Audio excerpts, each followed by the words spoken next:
Facebook is going to start paying the Philadelphia Inquirer for a news feed, and what happens when you buy a haunted house. Tune in to Toole Time right now.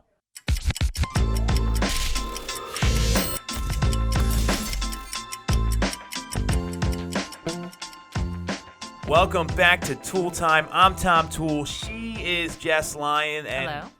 It's Halloween week. We got a Halloween story. Very exciting. More importantly, it looks like the Philadelphia Inquirer finally came out of the Stone Age and made a business deal that's going to make sense instead of charging people 99 cents a month to read their articles, which is one of the biggest missteps I've seen them make.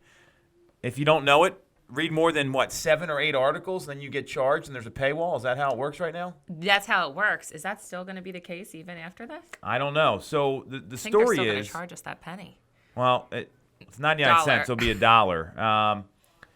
I love this move by the Inquirer. So there was some news that came out last week that Facebook is going to start paying the Philadelphia Inquirer as well as other large news outlets in the country for news feeds because, I mean, you look at the climate we're in right now, there's a lot of fake news, which is still crazy to me this stuff happens, but you can post stuff online and then all of a sudden it goes viral. I mean, I've seen SportsCenter highlights where prank callers from the Howard Stern show posed as NFL players, specifically Brian Westbrook. So these guys can get fooled, and it happens. So Facebook, and let me give you the story here. They reached hilarious. a deal to pay the Inquirer, the Wall Street Journal, the New York Post, BuzzFeed, and other fact-based news organizations for content as a new feature. I love this because what they're doing is they're going to have a Facebook News tab with hundreds of news organizations, making it the first time they're actually going to pay for news rather than rely on the stories that are out there. And then the newsrooms are going to get paid licensing fees. So, Okay. what do you think about all this? I think that I'm not surprised. I think that it's about time. I think Facebook is really making it easy to go there for everything. You could go there and, see what your friends are doing. You can go on there and basically inquire about a house. You can buy something off the marketplace, and now you can go and get your news there. I think this is going to be targeting a different group of people, though, because I know, speaking to a lot of the people that I know, they would go, aside from however else they get their news, the social media platform that they go to is usually Twitter. They'll go and look at all these different pages from different news sources. That's how they get their news. Other generations look at other things.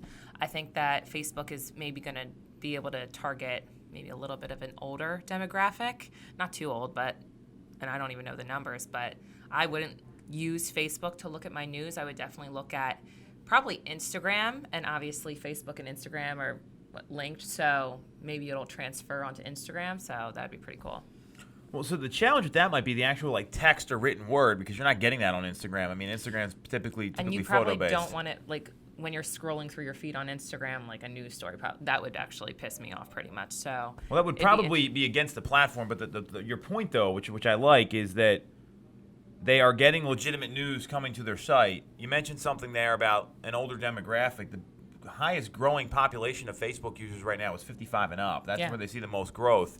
And to me, this is a great move for the Inquirer because they've gone through round after round of layoffs. Yeah. I mean, a lot of the best writers that are out there, they no longer work for the Inquirer. They work on online-based sites. You just look at the sports section. A lot of those guys have moved to The Athletic or they're working for ESPN right now. They're not working for the Inquirer anymore because there's no job there. Mm-hmm. And, I mean, we've seen departures of people that have been reporters in the city for a long time. So makes sense in that regard. The paywall's never going to work because you can go to Philly Voice. Yeah, we do it. Right? Or you can go to other websites that are out there that are going to give you the news that you need. Right. If you want the local content, it makes sense here because people aren't. I mean, they're not subscribing. I mean, Yeah. That as soon as they rolled that feature out because they made the mistake early on not to charge for it in the first place, and that's where it got hurt. So for an antiquated industry like newspaper writing, this move makes a ton of sense.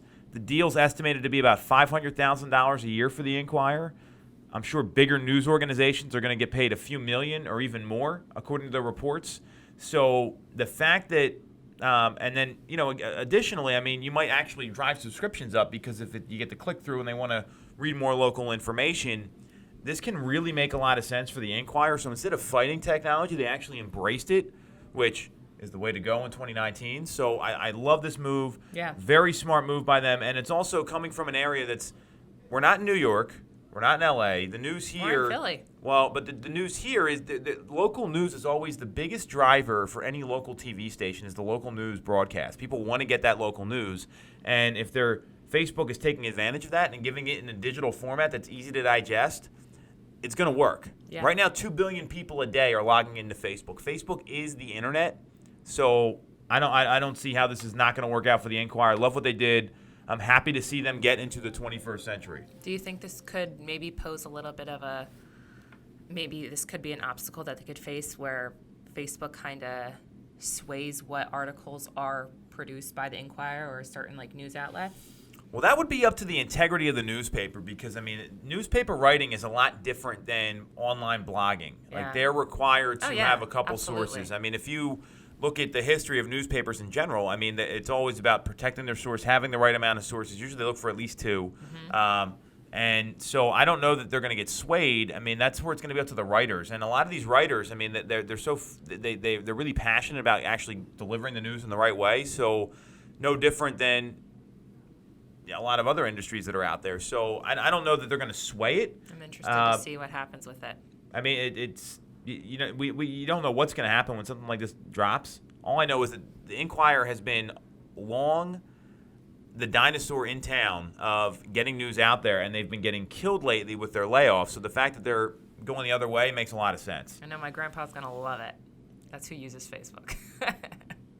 Very cool. So it sounds like we both agree this is a good move. Yeah, good move. I like it. So next story.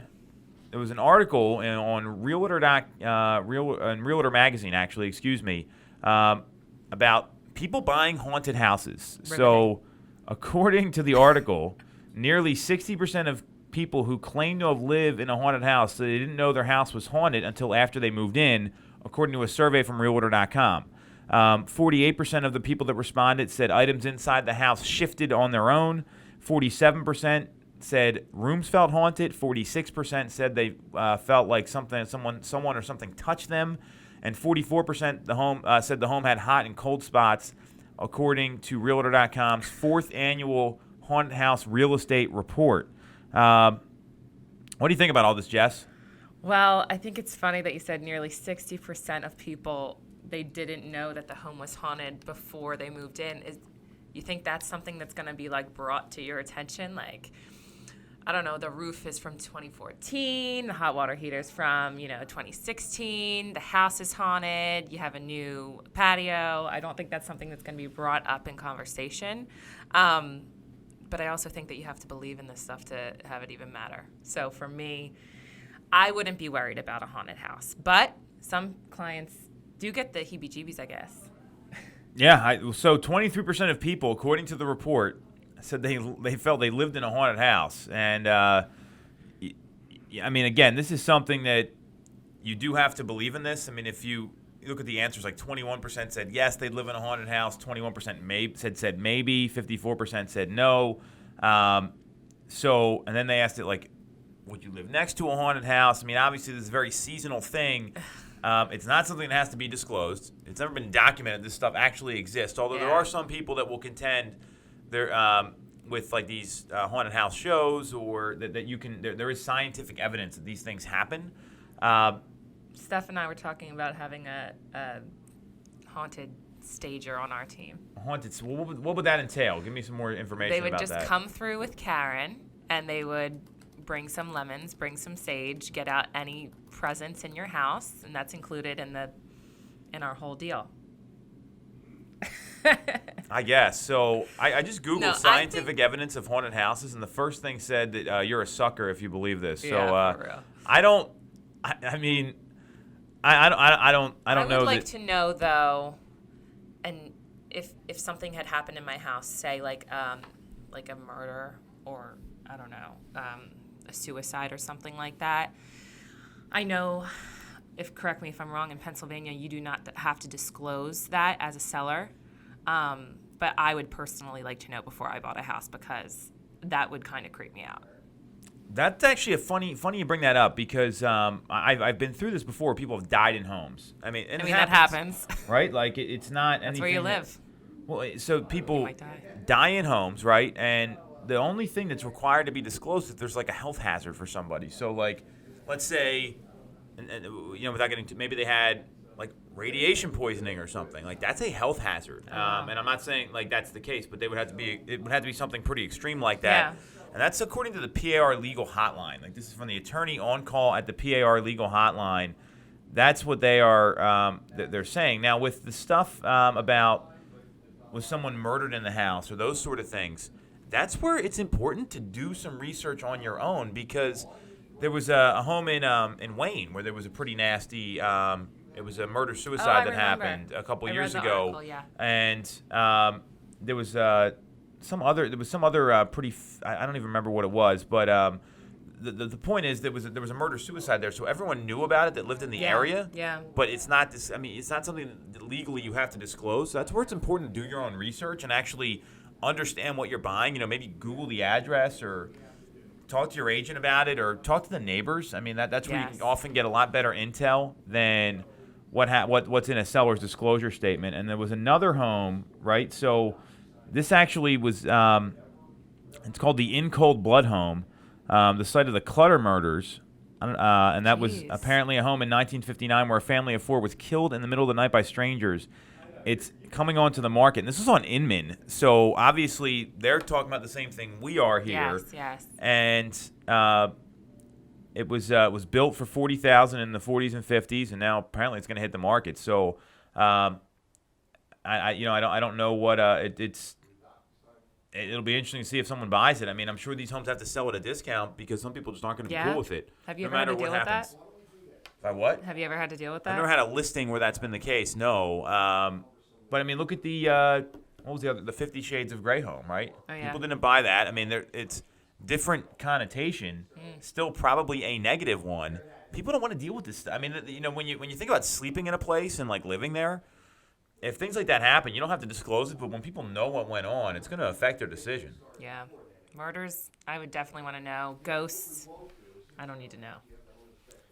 So speaking of Halloween, what are the top costume ideas this year? I thought this was a pretty interesting thing to talk about here, and which one would you pick would be my question, Jess. So I Googled this, and they said the top Halloween costumes, one is Pennywise from It, which is obviously basic. the I don't know what you mean when you say basic. Basic means just like everyone's doing it.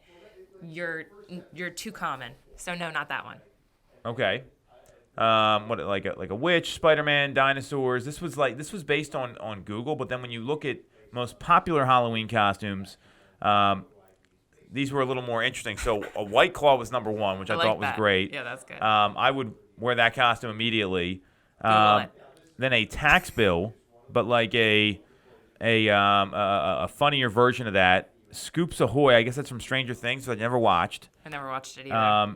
Pennywise again. Mr. Rogers, a Top Gun jumpsuit.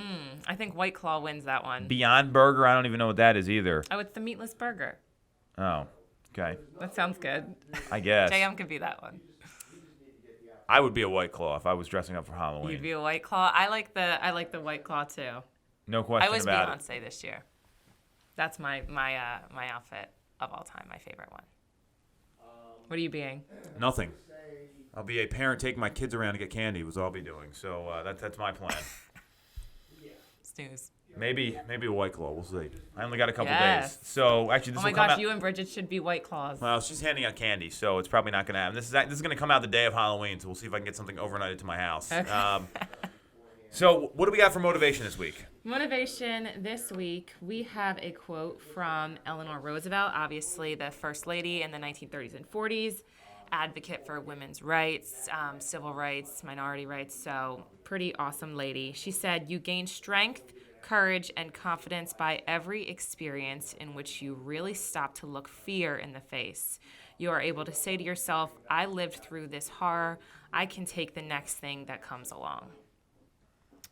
Well, yeah, I think that's a great quote because fear is fake. It's only based on like your emotions about what's going to happen. It's actually not a real concept. When people get scared of something, they're scared of what they think might happen, not what usually actually goes down. And this is something that's when you think about fear, it's really based on, hey, well, if I have to do this, then I'm gonna die. I'm gonna go broke. All these things are gonna happen. First thing that your mind goes to is I'm gonna die. And that's where you become afraid. So Yeah. when you look fear in the face, you're realizing the outcome is probably not that likely, or that if you did live through something that was really tough, then you know what to expect when you get through there. So you're not really afraid of it anymore.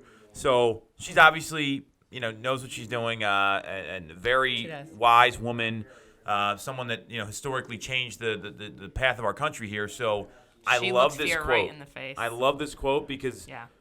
I would boil it down to fear is fake, and it's actually not a real thing. I like that. But I feel like people can really feel that fear is a very real thing. But once you do confront it, your self-confidence, and I've experienced this, like your self-confidence and just belief in what you can accomplish skyrockets. And once you get past, I really look at it backwards, kind of like what you said. Okay, am I going to die? No. I think Tom Ferry says this too, and he's like, well, what's the, second worst thing that could happen? That might happen, okay, and then what might actually happen, which is a lot less bad than dying or the other worst thing. So, once you overcome that fear, that, really horrible feeling that you have, I feel like you can just really realize that you can pretty much do whatever you set your mind to. Don't believe in the fear. Catch you guys next week. Thanks for watching.